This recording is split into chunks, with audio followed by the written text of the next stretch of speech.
Bom, gente, vou abrir aqui a edição de hoje, começar o nosso papo saudando já do outro lado da tela o historiador e mestrando em filosofia, comunicador e educador popular, Eribaldo Maia. Eribaldo Maia, bom dia. Bom dia, Anderson. Sempre uma alegria estar aqui. Pena que semana passada ocorreu aquele imprevisto, mas agora finalmente conseguimos. Conseguimos, Eribaldo. Quero agradecer muito a tua presença aqui, Eribaldo, que também é âncora do programa Noite Brasil, lá no Farol Brasil, canal do Jones Manuel. Uma alegria ter você aqui mais uma vez, Eribaldo, para a gente falar um pouco sobre o cenário da política nacional, tratar também de alguns temas do quadro internacional, mais especificamente falando sobre o Brasil, o Eribaldo. A gente está aí, como eu citei na abertura, há menos de 6 meses de um processo eleitoral que se mostra cada vez mais difícil. Daqui a pouquinho, inclusive, eu vou trazer números de mais uma pesquisa que surgiu, divulgada no último sábado pelo Instituto Datafolha, mas o fato é que a gente tem um governo muito pressionado, o governo do presidente Lula, Lula que é candidato à reeleição, ainda que ele, de alguma forma, tente deixar isso de lado nesse momento, fez uma fala na semana passada que produziu especulações em relação à possibilidade dele ser candidato ou não. Daqui a pouquinho a gente vai falar a respeito disso, mas o governo enfrenta problemas. Temos essa situação envolvendo o superendividamento das famílias, o governo ali tentando medidas para reduzir esse endividamento. O programa Desenrola, que foi produzido lá no início do mandato, desse terceiro mandato do Lula, não produziu grandes resultados. Temos também toda essa situação envolvendo o aumento do óleo diesel por conta da disparada do barril do petróleo no mercado internacional devido ao conflito no Oriente Médio, enfim. Os preços dos alimentos começam a ter um reflexo desse aumento do óleo diesel que influencia, impacta diretamente na inflação aqui no nosso país. Eribaldo, o governo, mais uma vez, enfrenta problemas, o Lula tem tentado se movimentar ali para resolver essas situações, para recuperar a credibilidade, para recuperar o apoio popular no nosso país. Como é que você observa esse momento que o governo atravessa, também ali esses escândalos envolvendo o INSS, o Banco Master, enfim, muitas questões no entorno da política? O que a gente pode dizer a respeito do momento que esse governo enfrenta? Anderson, acho que o momento é de um choque de realidade, né? O governo Lula, que estava num clima, né? O petismo, no geral, estava num clima de já ganhou, né? Num clima de etc, e sem tentar analisar de maneira mais consequente a política, né? Eu acho que houve, em certo momento, um clima dentro do PT de se negar a ouvir as críticas à esquerda, né? E continua, a meu ver, se negando a ouvir essas críticas. E a negação de um problema é sempre o pior caminho a se pegar, né? Eu acho que o governo do PT tem pagado o preço de ter escolhido uma política econômica que, infelizmente, é uma política econômica que amarrou o governo à impossibilidade de tentar produzir mudanças e transformações que tivessem impacto profundo na vida das pessoas. Obviamente que o governo Lula ele é melhor do que o governo Bolsonaro, é óbvio, e inclusive estatisticamente as pessoas percebem isso. Só que ser melhor do que o governo Bolsonaro é muito pouco, o sarrafo é muito baixo. Né? Tanto que a promessa de campanha de Lula é que o governo dele seria o melhor governo Lula de todos os tempos. E, infelizmente, isso passou longe disso. Né? Ainda que hajam melhoras nos números da economia, né?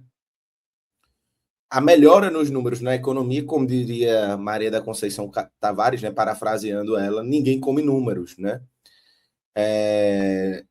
E o fato de não comer números é muito importante. Né? Então, o Brasil colocou uma política econômica que faz com que, ainda que haja uma melhora nos números da economia, essa melhora nos números da economia não se reflete na vida do trabalhador. Houve um aumento da renda, mas o aumento da renda é acompanhado de um endividamento gigantesco. Então, as pessoas praticamente não sentem o aumento da renda. Né? Houve um aumento na faixa de isenção do imposto de renda, mas também por conta do endividamento, isso é muito pouco sentido pelas famílias que estão extremamente endividadas. O programa Pé de Meia, o programa Desenrola. de renegociação de dívidas também não deu o impacto esperado, porque infelizmente, foi um programa muito cosmético, né? Muito superficial. Então, não produziu o impacto necessário. Ou seja, há uma dissonância entre uma aparente melhora nos números da economia e a experiência da vida das pessoas. E isso necessitaria um enfrentamento maior a políticas neoliberais que o governo Lula prometeu na campanha e não fez, né? Por exemplo, a questão dos combustíveis que você citou. A questão dos combustíveis que Lula prometeu nacionalizar o preço dos combustíveis. Isso não ocorreu, ainda que o governo use a retórica de que isso aconteceu, né? Mas não aconteceu de fato, né? Além disso, também era promessa de campanha uma maior nacionalização da Petrobras. E, na verdade, hoje a Petrobras funciona para distribuir os lucros para os seus acionistas, as pessoas que investem na Petrobras. E a parte do controle do Estado para que garanta um serviço da Petrobras condizente para a sua população também fica em segundo plano. Então, mesmo que o governo tire impostos, vá dando subsídios, é difícil enfrentar o impacto do preço da alta no preço dos combustíveis, porque tudo, a BR Distribuidoras, os postos da Petrobras, tudo está privatizado, precisa haver um enfrentamento. E esse é um ponto central. O governo Lula não é um governo de enfrentamento, né? Ele não busca enfrentar nada. E a gente vive numa conjuntura que, se esse não enfrentamento já deu certo uma vez, ele parece não dar certo nessa conjuntura, porque, como tudo na vida, as circunstâncias mudam, e as circunstâncias agora demandam um pouco mais de enfrentamento, e, infelizmente, o governo não enfrenta nada na política, no campo da política. E aí fica essa sensação difusa de que é melhor do que o governo Bolsonaro, mas não o suficiente para garantir uma reeleição contra o próprio bolsonarismo, né?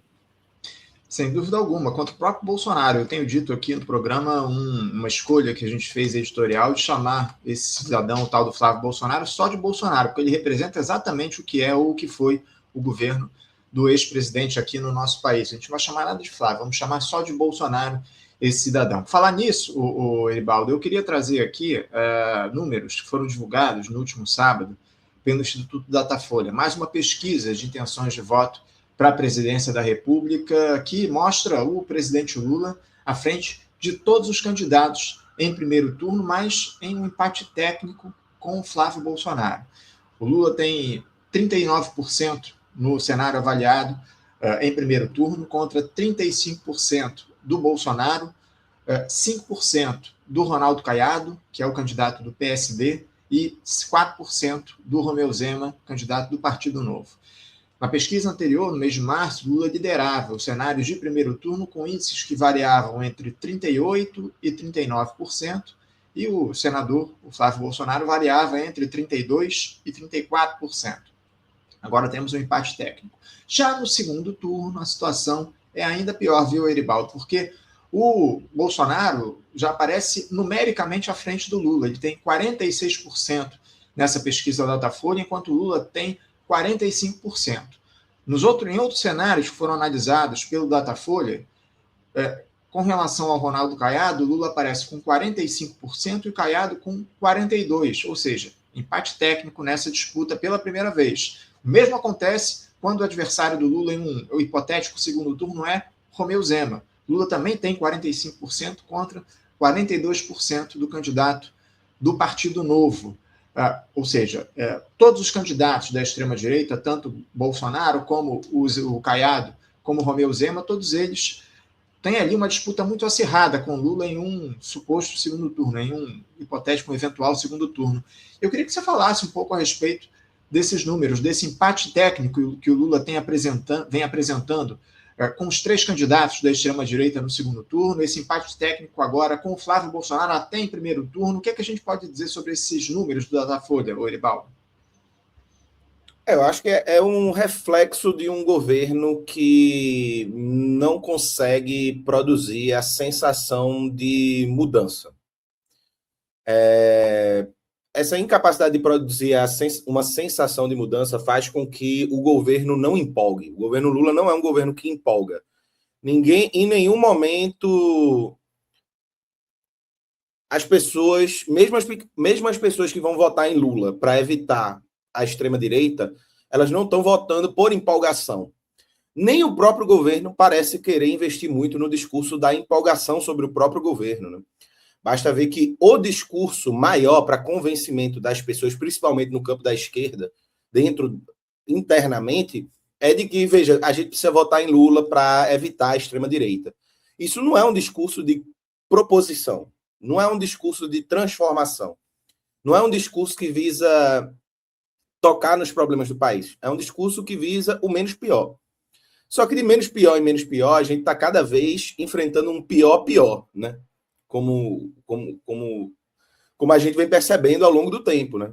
Era Aécio, era Alckmin agora já é vice de Lula, né? Os Bolsonaro, enfim, e a coisa vai sempre piorando. Há um debate, principalmente dentro do campo petista, de que o problema do governo é a comunicação, e que esses números refletem uma incapacidade, esses números nas pesquisas eleitorais refletem uma incapacidade do governo de comunicar melhor.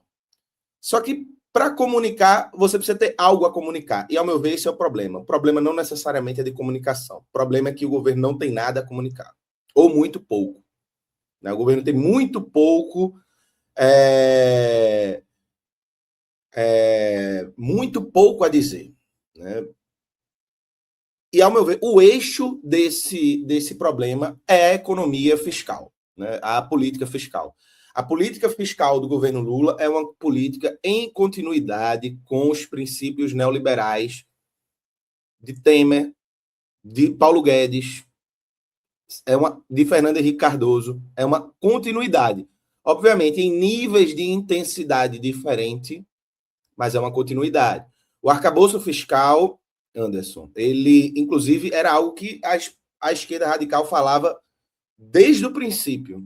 Desde o princípio, a esquerda radical falava que o arcabouço fiscal teria o impacto de congelar a capacidade de ação do governo. O governo chega no seu último ano de mandato sem ter condições de manejar o orçamento público para tentar fazer o que todo governo faz no último ano de mandato, que até o Bolsonaro fez, que é injetar dinheiro na economia. O governo está paralisado, amarrado, ele não pode fazer isso. O arcabouço fiscal, ele limita o crescimento do salário mínimo, ele pressiona e, inevitavelmente, vai demandar uma revisão nos pisos constitucionais da saúde e educação por uma questão matemática, não é uma questão de opinião, é uma questão matemática. Pressiona os pisos. As universidades, ainda que tenha havido uma melhora no trato, estão vivendo de emenda parlamentar, as universidades.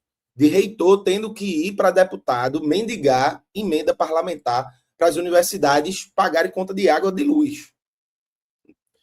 A situação da saúde do SUS é um exemplo espetacular. O governo fez o programa Mais Especialidades, onde a pessoa, né, para ter um avançado na fila, né, ter menos fila para enfrentar, vai fazer seus exames nos hospitais privados, e os hospitais privados vão pagar isso com isenção de impostos. Aparentemente é um programa positivo, só que isso é um programa que revela que o governo não tem condições de investir o suficiente no SUS. E o pior, abre brecha para uma privatização do SUS pela perspectiva de uma transferência do dinheiro público para o ente privado, nem que seja pela via da isenção de impostos.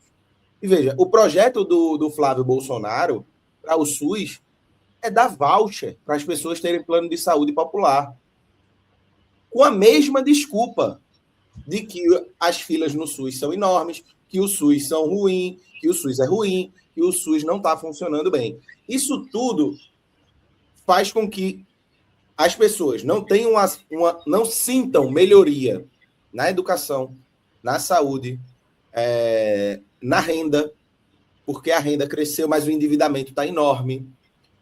O Brasil apesar do programa, né, de industrialização feito pelo governo, os sinais são extremamente tímidos, completamente insuficientes. O Brasil continua, tanto que é sintomático da entrevista que Lula deu no ICL, que ele chama de indústria montadora de carro, né? Montadora de carro não é indústria nacional. Né? Montadora de carro não é indústria nacional. Então, o Brasil, ele importa a maioria dos ingredientes farmacêuticos, o Brasil importa fertilizantes, o agro, que recebeu 600 bi do governo, né? O recorde, plano Safra recorde, né?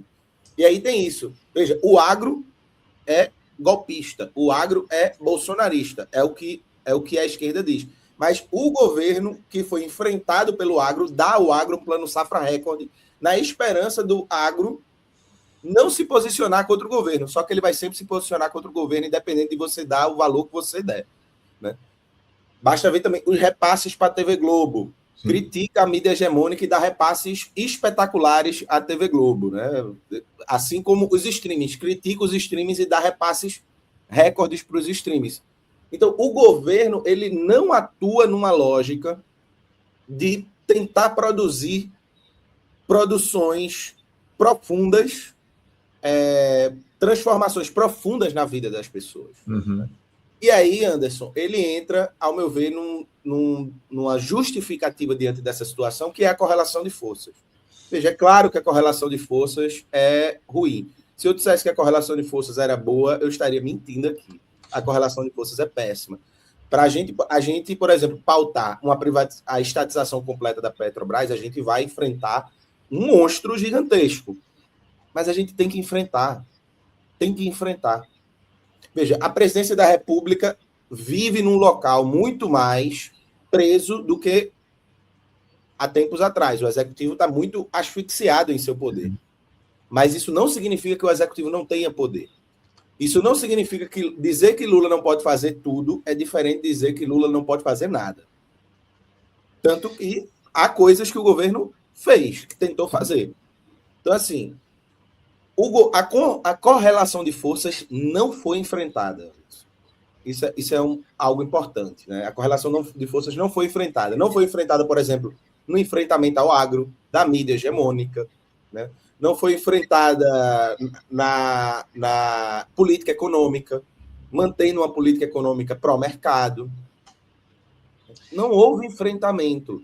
Não houve, em momento algum, enfrentamento, a não ser enfrentamentos muito superficiais, que são produzidos, são feitos a partir de uma lógica de conciliação e de negociação, que é: essa xícara é R$50, o governo sabe que a pessoa não vai fazer por 40 e oferece R$60. Uhum. E aí termina fechando por 70. Né? Como, por exemplo, o da escala 6x1. Da escala 6x1, o governo rejeita a proposta original da Erika Hilton, bota uma proposta de 5x2, abre mão para o Mota colocar a proposta dele, o Mota não bota a proposta dele, e agora já está se falando em ser 5x2, 40 horas na perspectiva de 5 anos. Aí perceba, é uma melhoria? É. Mas as pessoas não... Essa melhoria está tão diluída no tempo que as pessoas não vão associar a melhoria ao governo. E nem o governo politiza as pessoas. Né? Não chama as pessoas a entenderem que as melhorias são resultados de confrontos políticos do governo. É visto como uma benesse que é dada. Uhum. E aí você cria um clima onde as pessoas não têm referenciais e nem conseguem perceber a melhora na vida delas, das políticas que estão sendo tocadas, porque a economia está paralisada, está asfixiada por uma escolha de política econômica que é um neoliberalismo progressista. Não tenho dúvida em relação a isso, viu, Eribaldo? Essas escolhas foram feitas pelo governo, têm produzido uma série de problemas agora às vésperas das eleições presidenciais. Esse cenário de endividamento é muito grave. Como você muito bem disse, houve um ganho de renda ao longo dos últimos anos, mas, ao mesmo tempo, o endividamento se ampliou muito. Boa parte dessa renda dos brasileiros é destinada a pagar dívida. Isso é muito grave. Isso acaba se refletindo, o Eribaldo, esse quadro que se apresenta, que você descreveu muito bem para a gente, se reflete nas pesquisas de aprovação do governo, porque além dessas que medem aí a intenção de voto para as eleições presidenciais, a gente teve, o próprio Datafolha divulgou no último sábado, a aprovação do governo. 40% dos brasileiros entendem o governo como ruim ou péssimo, e apenas 29% veem essa gestão do Lula 3 como boa ou ótima. É um governo que não consegue acessar os brasileiros da base da pirâmide, e isso não é só problema de comunicação, como o pessoal costuma dizer, né, Eribaldo? Isso é, acima de tudo, isso são, acima de tudo, escolhas feitas por essa gestão que não dialogam diretamente com os problemas principais que a classe trabalhadora sofre, né? Exatamente, Anderson. Por exemplo, a inflação de alimentos, apesar de ter tido um controle em 2025, no geral, ela teve um aumento significativo e acima da média, em relação à média da inflação. Isso, o pobre, a pessoa pobre, ela gasta muito mais com alimento do que qualquer outro item, muitas vezes. É aluguel e alimento. E aluguel e alimento tiveram inflações bastante acentuadas. Isso produz uma percepção no povo de que sua renda, por mais que tenha sido aumentada nos governos Lula, né, nesse governo Lula, ela é corroída pelos itens centrais dos seus gastos. Né? Fora isso, você vê, quando você destrincha esses números de popularidade, você vê que, por exemplo, a base mais votante e mais fiel ao governo Lula, que são mulheres negras que ganham de 0 a 3 salários mínimos. Uhum. É a faixa mais fiel, eleitoralmente falando, do governo Lula. Essa faixa foi a faixa mais atingida, por exemplo, com as políticas no BPC. As políticas no BPC, que alguns vão chamar de corte, outros vão dizer que foi recadastramento, enfim. O fato é que essas políticas visaram criar uma peneira para acessar o BPC mais rígida, mais complicado das pessoas acessarem o benefício, e também as pessoas que já tinham benefício, que talvez tinha 2, 3 pessoas recebendo na mesma família, foi retirado 1 ou 2. Né? Então, houve não um corte de pessoas, mas um enrijecimento nas políticas do BPC que visa diminuir o fluxo. Uhum. E o BPC, por óbvio, ele sempre vai ter um aumento no número de pessoas, mesmo que as políticas fiquem mais rígidas, porque a nossa população está envelhecendo e não tem acesso à aposentadoria. E aí sobra o BPC. Dito isso, veja, é esse grupo social, mulheres negras que ganham de 0 a 3 salários mínimos, que mais recebem o BPC. Porque as mulheres geralmente que cuidam dos idosos, as mulheres que cuidam das crianças que nascem com deficiência ou que desenvolveram alguma deficiência ao longo da vida. E essas mulheres foram frontalmente atingidas. E aí, qual é a percepção dessas mulheres para com as políticas? As pessoas podem negar que isso aconteceu, que esse tipo de rearranjo institucional no BPC, que o PT condenou quando o Bolsonaro tentou fazer. Viu? Então, assim, esse tipo de rearranjo institucional no BPC, que visa limitar o acesso do benefício, atinge o grupo eleitoral mais fiel e mais votante no presidente Lula. Uhum. E aí, veja, quem está piorando a sua correlação de forças, quem está piorando as condições de criar um clima de satisfação para com o governo, é o governo. As pessoas podem dizer assim, não, mas a extrema-direita e a direita está fazendo um monte de coisa para prejudicar o governo. Claro, porque é a direita e a extrema-direita. A função deles na luta de classe é exatamente ser oposição a um governo de esquerda. Você tem que entrar no jogo sabendo disso e jogar para isso. Jogar para entendendo que seus adversários são seus adversários. Né? Então, isso de partida. Quando você limita o salário mínimo, o aumento do salário mínimo, né? É claro que o governo manteve o aumento real do salário mínimo, mas esse aumento real limitado. Tanto que, se essa nova lei do arcabouço fiscal valesse desde quando Lula assumiu, o salário mínimo hoje, Anderson, seria pouco mais de R$1.000. O que é que você acha que as pessoas poderiam fazer com R$1.000 por mês? Essa é a proposta do arcabouço fiscal de limitação do salário mínimo. E quem ganha de 0 a 3 salários mínimos, depois das mulheres negras, são as pessoas pobres, no geral, são as maiores votantes do governo Lula.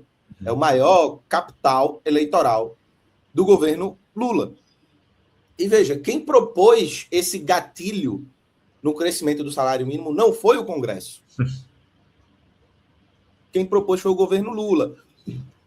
Então, assim, o programa de endividamento não funciona, as dívidas estão enormes, a renda cresce mais pouco, né, não o suficiente para dar conta do endividamento, e os juros e o acesso a crédito é muito dificultado, muito difícil para o pequeno empresário, para o empreendedor individual, para a pessoa, etc. Muito dificultado porque as taxas de juros bancárias são criminosas. E veja, o presidente do Banco Central é indicação de Lula. Uhum. O Conselho Monetário tem maioria indicada por Lula. Portanto, o governo, é claro que o governo está amarrado na conjuntura, como qualquer governo está amarrado à sua conjuntura, correlação de forças e etc. Mas isso não significa que o governo não poderia fazer nada. Por exemplo, no caso da escala 6x1, por que o governo não emplacou naquele momento de alta a pauta? Segurou ao máximo. Por que o governo não buscou, nem ao menos, cumprir as suas promessas eleitorais? Uhum. De reestatizar a refinaria Isaac Sabah e outras refinarias, que poderiam dar condições para o Brasil hoje enfrentar a crise do petróleo de maneira muito mais autônoma do que vem enfrentando. Então, veja, eu não estou cobrando do governo, ou eu não estou fazendo críticas ao governo pelo que eu gostaria que ele fosse. Porque divergências políticas e diferenças políticas fazem parte da política. Uhum. Eu estou cobrando diante das promessas eleitorais do presidente Lula. Lula falou em eleição que nós nunca vamos colocar um teto de gasto, porque teto de gasto é coisa de que não tem política nacional. Isso foi uma fala do presidente Lula. Uhum. E o primeiro projeto que o presidente Lula aprova é o arcabouço fiscal. Sim. Que foi escolha do governo, não foi imposto pelo Congresso. Foi piorado pelo Congresso. São coisas diferentes. Mas o ethos do arcabouço fiscal já era fiscalista. Sem dúvida, sem dúvida. A Então, proposta assim, de Fernando essa Haddad. situação de insatisfação e o crescimento da rejeição, da desaprovação do governo, primeiro, não elimina o fato de que as pessoas entendem que o governo Bolsonaro foi pior. As pessoas entendem, segundo outras pesquisas mostram que as pessoas têm essa perspectiva, mas as pessoas estão fartas de mudanças superficiais.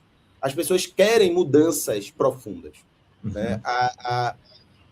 Tanto que saiu uma pesquisa recente, né, do ICL, uma pesquisa bem interessante, onde mostra que 37% dos brasileiros seriam a favor de uma revolução profunda. É claro, não sabemos o que o brasileiro está entendendo por revolução profunda. Eu não estou dizendo que o brasileiro é a favor de uma revolução comunista. Sim. Mas ele entende que o Brasil precisa passar por uma transformação radical. E aí, muitas vezes, a extrema-direita termina cooptando esse sentimento, enquanto o PT vai aparecendo como gestor da ordem.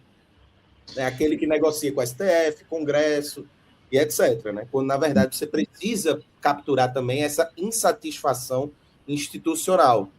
É o que a gente tem vendo, o que a gente tem visto, Eribaldo, a extrema-direita capturando essa insatisfação das pessoas e colocando, acima de tudo, o seu projeto em curso no nosso país, ao contrário do que a gente tem no nosso campo. A esquerda não consegue colocar para discussão as suas pautas, as suas questões, enfim, o fim da escala 6x1, que você muito bem trouxe aqui como lembrança, o governo do presidente Lula só mandou agora, semana passada, um projeto lá para o Congresso Nacional, pedindo ali a discussão em torno do fim da escala 6x1, estabelecendo a escala 5x2. Agora que a situação eleitoral do Lula está ficando complicada, que parece que o governo quer encampar essa discussão de maneira mais firme lá no Congresso Nacional. Agora, o Eribaldo, o Lula, eu quero até, você citou o ICL, essa pesquisa, o Lula deu uma entrevista na semana passada para o portal ICL Notícias e uma das falas do presidente que chamou a atenção foi essa dele dizendo que não sabe se vai concorrer à reeleição, que o seu nome precisa ser aprovado pelo Partido dos Trabalhadores. Isso acabou fazendo com que a figura do Fernando Haddad passasse a ser cogitado, inclusive, como candidato do PT à presidência da República. O Fernando Haddad, por enquanto, é pré-candidato ao governo de São Paulo pelo Partido dos Trabalhadores. Você aposta que o Lula virá como candidato ao seu quarto mandato, ou ele pode desistir dessa reeleição diante do que os números têm apresentado? Muita gente, inclusive, diz que o Fernando Haddad seria um candidato mais palatável para o tal do mercado, viu, Eribaldo? Eu não acho que Lula vai desistir, eu acho que ele vai concorrer. Eu acho que só se tiver uma chance muito grave, assim, acentuada, de Lula não vencer as eleições, que ele deixaria de concorrer para talvez evitar manchar sua biografia. Mas eu acho que as coisas estando como estão, acho que o PT aposta que pode reverter isso nas eleições, diante do fato de que Flávio Bolsonaro é um cara que tem um teto de vidro gigantesco, né? Então, fazer uma campanha direcionada a desconstruir a figura de Flávio Bolsonaro pode ser uma aposta que o PT vai seguir, né? E imagino que tem que seguir, né? Tem que fazer isso também, né? Flávio Bolsonaro tem um teto de vidro gigantesco, né? Dito isso, acho que o PT vem nessa tentativa de agradar o mercado há muito tempo, né? E, veja, a Veja já elogiou Haddad, Paulo Guedes já elogiou Haddad, muita gente, né? O BTG Pactual já elogiou Haddad, Haddad vive no BTG Pactual. Então, assim, existe um problema nesse discurso de guinada ao centro, né? Inclusive, o novo presidente do PT, ele reforça esse discurso, acha que o PT tem que ir mais ainda ao centro. Eu não sei onde está esse centro, né? Porque ele cada vez vai guinando ao centro e o centro nunca chega, né? Mas isso, o Edinho Silva fala que o PT precisa ser mais flexível, guinar ainda mais ao centro, buscar o eleitor de centro. Eu acho que existe um problema básico nessa questão de agradar o mercado. O mercado ele quer ser agradado, mas se for para agradar o mercado, a direita agrada o mercado mais do que o PT, independente do que o PT faça para agradar o mercado. Então, assim, independente do PT fazer um neoliberalismo progressista e agrada bancos, que agrada o agro, que agrada a mídia hegemônica, o PT vai ser sempre visto como insuficiente. Uhum. Vai ser sempre visto como um intruso no meio dessa bolha, né? A lógica era o oposto, Anderson. Sim. A lógica não é o governo agradar o agro, que independente do governo do Haddad se vangloriar de dar 600 bilhões para o banco de plano safra, né, recorde, maior do que Bolsonaro, maior do que Temer, de dar o recorde do plano safra para o agro, porque ele não investiu em reforma agrária e na agricultura familiar, e de usar a Embrapa como meio de aumentar a capacidade técnica da agricultura familiar, dos quilombos, etc., de produção de alimentos e de logística de distribuição. Então, assim, você escolhe não agradar a sua base, porque a base do PT, a base, inclusive, eleitoral do PT, não é o agro. É o pequeno agricultor. Sim. É o pequeno agricultor. É o sem-teto. Então, basta ver as declarações do Stedley. Stedley falando, a reforma agrária está parada no país. Então, veja, o governo escolheu agradar não a sua base, resolveu agradar outros grupos sociais que, por mais que o PT agrade, nunca vai ver o PT como uma força política capaz de tocar os seus interesses. Agora, claro, ele vai tensionar o PT por dentro, né? Você vê, por exemplo, o Múcio e outros ministros que estão ali dentro para tensionar o PT à direita, para poder extrair dali seus interesses, né? Impor seus interesses, e o PT facilmente cede, né? Cede de maneira muito, muito fácil. Então, o PT, a greve dos professores universitários, por exemplo, que ocorreu, e dos técnicos das universidades, que ocorreu, acho que foi em 2024, salvo engano, enfim, não vou lembrar ao certo. Mas que ocorreu recentemente e que Lula simplesmente resolveu negligenciar, fingir que não estava acontecendo, não ouvir a categoria, que é uma categoria que vota majoritariamente no presidente Lula. Que vota majoritariamente no presidente Lula. Né? Então, veja, o governo ele opta por uma política que não tem como objetivo agradar a sua própria base. Por outro lado, ele fica nessa paranoia de agradar, achando que vai diminuir o impacto do golpismo, da extrema-direita, agradar esses setores próximos a essas forças políticas. Uhum. Faria Lima, né, BTG Pactual, por exemplo, a Avibraz, né, a indústria bélica do Brasil, vai ser investida pelos irmãos Joesley Batista, pelos irmãos Batista. Então, assim, é bastante complicado, né? O governo fica tentando agradar alguém que não quer ser agradado por você, né? É quase que um relacionamento tóxico, né, por assim dizer. Essa discussão sobre a Avibraz a gente acompanhou muito de perto aqui no nosso programa. A gente trouxe o pessoal lá do Sindicato Metalúrgico de São José dos Campos para falar a respeito disso. Aliás, a greve da Avibraz acabou agora, nesse mês de abril, depois de mais de 2 anos de paralisação por conta de atrasos no salário, enfim, um negócio sui generis. E agora, finalmente, a Avibraz, ainda que não tenha sido estatizada, que era uma cobrança, inclusive, do próprio sindicato, a Avibraz deixou aquele cenário de greve que já avançava há mais de 2 anos no país. Eribaldo, quero aproveitar aqui que eu citei ainda o Fernando Haddad agora há pouco, quero colocar na tela uma novidade que a plataforma nos oferece agora, que são as enquetes. Eu queria perguntar aqui aos nossos espectadores, deixar aqui ao longo do programa uma pergunta. Quem deve ser o candidato do governo à presidência da República? O presidente Lula ou o Fernando Haddad? Quem deve representar o governo nessa eleição presidencial que nós teremos no mês de outubro?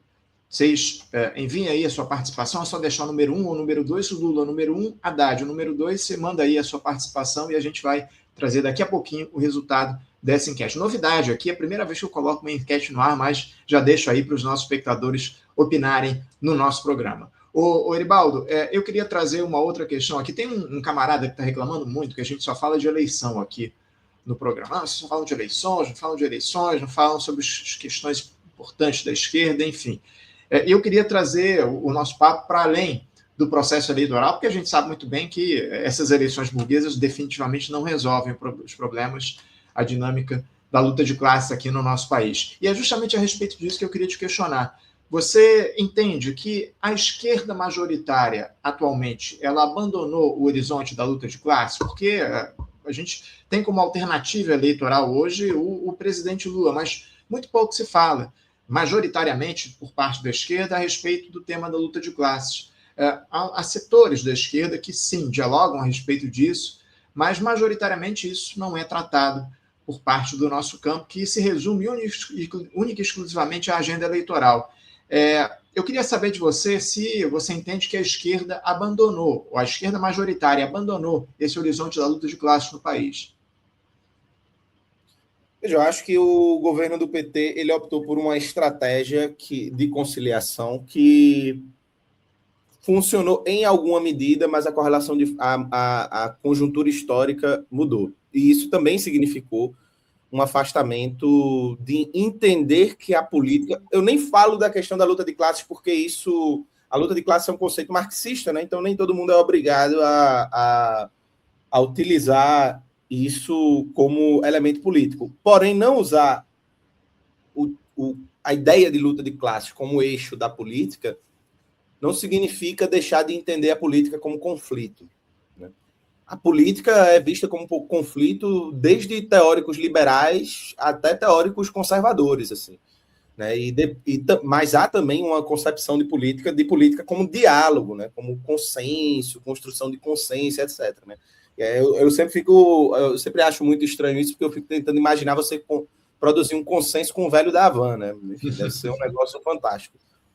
Mas eu acho que o grande problema de você abandonar a ideia de conflito na política é você achar que política é somente consenso. E aí eu vou entrar numa esfera um pouco mais teórica, que veja, Quando a gente fala, por exemplo, de liberdade, eu digo, veja, eu sou a favor da liberdade, você é a favor da liberdade. Bolsonaro também é a favor da liberdade. Ele vive falando de liberdade. Né? Liberdade de expressão, todo esse tipo de coisa. Então, veja, existe uma dimensão na política que é o conflito sobre formas de vida. Veja, o que é que nós entendemos por liberdade, o que é que nós entendemos por uma sociedade justa, o que é que nós entendemos por uma sociedade melhor, por um futuro mais humano. Né? Nós comunistas temos uma ideia, né? Talvez bastante difusa, porque o comunismo é amplo também. Né? Mas veja, existe essa dimensão de conflito. Né? Quando o PT diz que quer liberdade, quando eu digo que quero liberdade, quando o Bolsonaro diz que quer liberdade, nós estamos falando de coisas distintas que não vai ter consenso. Não tem consenso. E, portanto, só vai se resolver no conflito. Quando eu digo conflito, não é nem conflito de sair na mão, na porrada, não. Vai ter conflito, disputa. Você entrar para brigar, para impor a sua visão de mundo. Existe uma dimensão de imposição na política. Eu acho que perder isso, teve alguém que falou assim, que marxista é esse, né? Que acha que luta de classe. Não, eu estou falando em termos de conceito, teórico. Nem todo mundo é marxista. Né? É isso, assim, nem todo ser humano é marxista. E aí eu posso achar que a pessoa está errada, mas existem pessoas que não acham. E aí a gente precisa entender de maneira mais ampla, né? Então, assim, o elemento de que, veja, quando a gente abre mão desse conflito, Anderson, a gente abre mão de explicar às pessoas que existem diferenças entre nós. Né? Existe diferença entre esquerda e direita. Se a esquerda faz coisas muito parecidas ou próximas da direita, como é que as pessoas vão diferenciar? Como é que você vai cobrar que as pessoas tenham o discernimento que, por exemplo, né, eu tenho que votar em Lula, mas eu tenho que eleger um congresso de esquerda, porque senão não vai funcionar. Mas você está em 10 estados tentando fazer aliança com o PSD. Você está em um monte de estado tentando fazer aliança com a União Brasil. Então, você quer que a pessoa vote na esquerda, mas você mesmo está incentivando candidatos da direita. Então, você quer que a pessoa entenda que o neoliberalismo de Paulo Guedes é ruim, mas você está implementando políticas neoliberais. Então, como é que você vai politizar? O problema do conflito, da falta do conflito na política, Anderson, de esquecer que política é conflito também, não é só diálogo, não é só conciliação, é que você perde a oportunidade de criar esses espaços de delimitação. De dizer assim, aqui é meu limite, aqui eu não cedo mais, porque isso aqui não dá para negociar. O que é que hoje há no governo Lula que você diga assim, aqui não dá para negociar? Muito pouco. Assim, muito, muito pouco. Então, eu acho que o grande elemento desse abandono do conflito na política, eu nem falo da luta de classes, que é isso, a luta de classes é algo dos marxistas, eu nem falo da luta de classes, mas assim, o abandono da ideia da política como conflito cai-se numa noção de que você pode negociar e produzir consenso sobre tudo, e não pode. E não dá para produzir consenso sobre tudo, porque tem coisa que não vai ter consenso. Tem coisa que não vai produzir um consenso, e que tentar produzir um consenso pode significar você abrir mão de pressupostos políticos que são fundamentais para o próprio discernimento dos campos políticos, né? De você mesmo enquanto campo político. É isso. Eribaldo, continuando aqui no nosso papo, eu quero já aprofundar essa discussão a respeito de um outro tema que não é relativo aqui ao quadro nacional, eu queria tratar do tema internacional aqui no nosso programa, porque a gente tem esse conflito lá no Oriente Médio já há quase um mês e meio acontecendo entre Israel e Estados Unidos contra o Irã, esses bombardeios que a gente observa que se ampliam por lá. Na semana passada houve aí ameaças do Donald Trump de exterminar a civilização persa, enfim. Aí, na última hora, parece que eles conseguiram ali um acordo, mas houve uma reunião no último final de semana lá no Paquistão para tentar fechar um cessar-fogo definitivo para esse conflito. E não houve acordo entre Estados Unidos e Irã nessa última rodada de negociações que tivemos no último sábado, para falar a verdade, lá no Paquistão. Os representantes iranianos dizem que falta confiança nos Estados Unidos, que esse acordo não teria saído por 2 ou 3 pontos de divergência entre os negociadores que estiveram lá no Líbano. Eu queria saber de você como é que você observa esse momento do conflito, especialmente após as ameaças feitas pelo Donald Trump em dizimar a civilização persa na última semana. Será que há mesmo interesse em se fechar um acordo de cessar-fogo? Como é que você avalia esse conflito atualmente, Eribaldo? Eu acho que, primeiro, a gente está vendo a crise, né, do imperialismo estadunidense. Né? Agora, a crise do imperialismo estadunidense não significa que os Estados Unidos vai cair de uma hora para outra. Pelo contrário, né? O fato da gente dizer assim, a gente está presenciando a queda do império, não sei o que, veja, a queda, historicamente, né? Eu me formei em história, então posso falar isso com um pouco de propriedade. Historicamente, as quedas de impérios são longas, demoradas, lentas e brutalmente violentas. Então, o que a gente está vendo é um império em decadência. Donald Trump é um sintoma dessa decadência estadunidense. Inclusive, eu acho que o Trump ele nem busca retomar a hegemonia global, ele busca, nessa ideia de um mundo, né, multipolar, ele busca manter e reforçar a presença dos Estados Unidos dentro das suas áreas de influência. Oriente Médio, via Israel, né, América Latina, a gente vai sofrer bastante, viu, com os Estados Unidos daqui para frente. Cuba é um exemplo dessa ofensiva dos Estados Unidos sobre a América Latina, a Venezuela recentemente. Então a gente está vendo os Estados Unidos tentando reforçar os seus eixos de atuação no mundo global, no xadrez global, e busca fazer isso de maneira cada vez mais violenta, cada vez mais brutal, né? Donald Trump é um cachorro louco do imperialismo, né? Ele é um cachorro louco do imperialismo, um mentiroso, quanto mais, e quem sabe da história do Donald Trump, né, quem já teve a oportunidade de conhecer um pouco a biografia do Donald Trump, sabe que ele usa a mentira como técnica de negociação. Portanto, a mentira para Donald Trump não é porque ele é um mentiroso, doente, patológico e etc., mas é porque ele usa da mentira como arma de negociação. Portanto, o Irã está certo em não acreditar nos Estados Unidos. E nem Israel, né? Israel é um Estado... Parece que a mentira está fundada ali, né?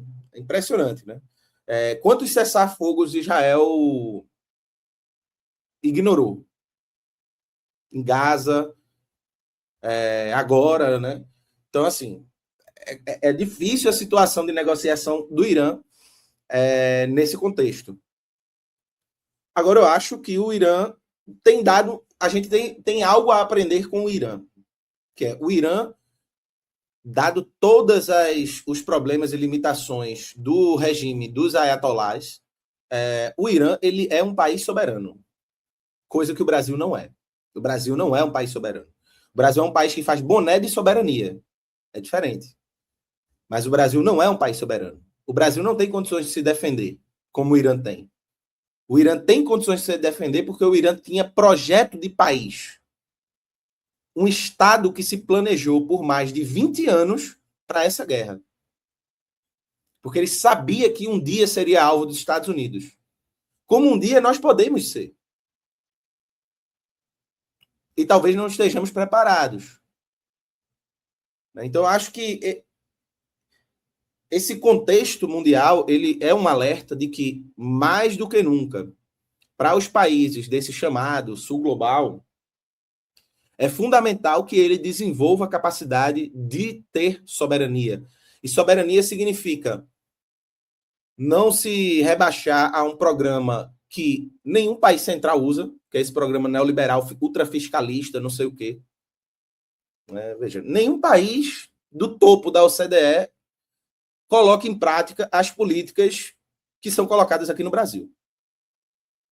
Nenhum. A própria Haddad falou que nenhum país do mundo tem uma política fiscal tão dura quanto a do Brasil. Falou isso se vangloriando lá no BTG Pactual. Veja, como é que a gente pode, por exemplo, produzir uma indústria de defesa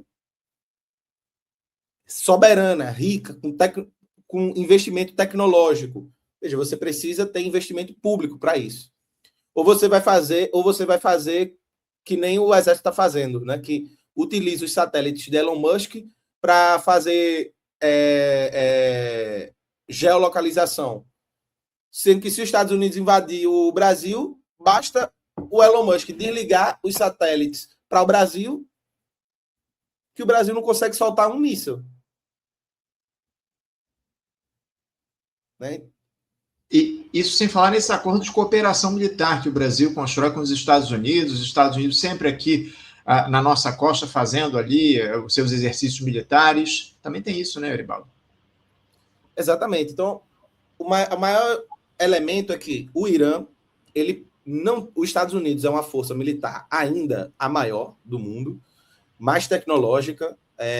Os Estados Unidos têm uma aliança militar muito ampla, que está balançada, né? Está tendo seus problemas ali, a OTAN, mas os Estados Unidos ainda é muito forte, ainda é muito poderoso, ainda vai dar um trabalho gigantesco antes de cair completamente.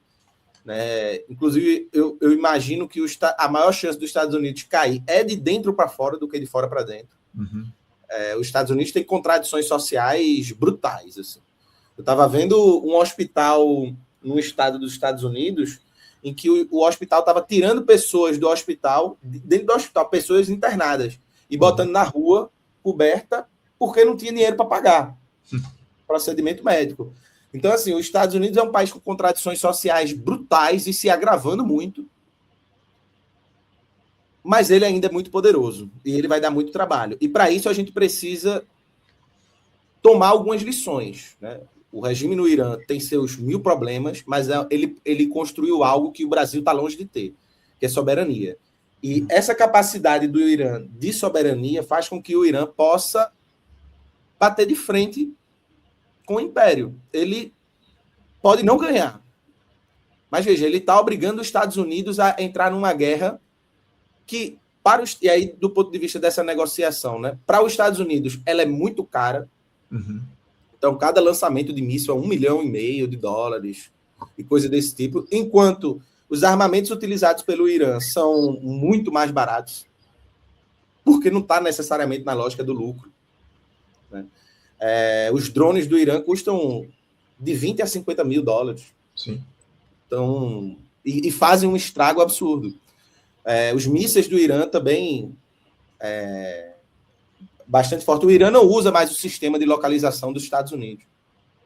Né? Usa através de seu parceiro chinês, né, dos chineses. Então, a estratégia do Irã está sendo tornar a guerra cara demais para os Estados Unidos. Sim. Né? E não só para os Estados Unidos, para o mundo, com o fechamento do Estreito de Hormuz.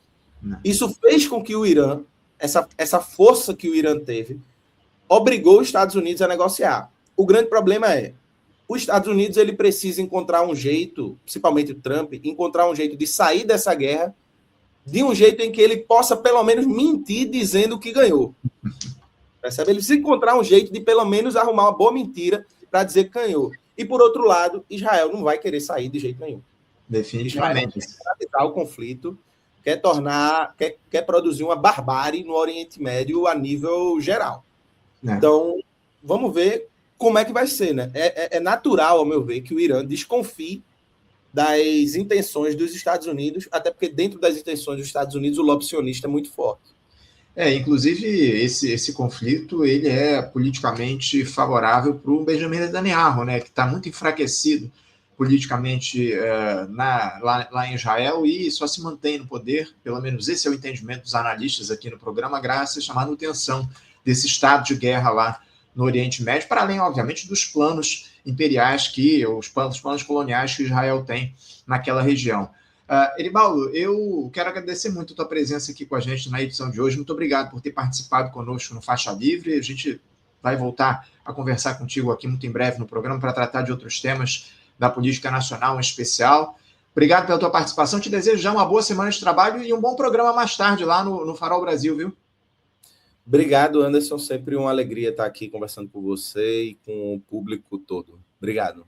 Obrigado. Um grande abraço, Eribaldo. Até a próxima. Tchau, tchau. Conversamos aqui com Eribaldo Maia. Eribaldo, que é historiador, também mestrando em filosofia, comunicador, educador popular e âncora do programa Noite Brasil, o canal Farol Brasil, o canal do Jones Manuel. O Eribaldo já há bastante tempo já conversa conosco aqui no programa, tratando de assuntos relativos à política, à economia, também essa situação lá no Oriente Médio, enfim, um bom papo que a gente bateu com o Eribaldo aqui na edição de hoje.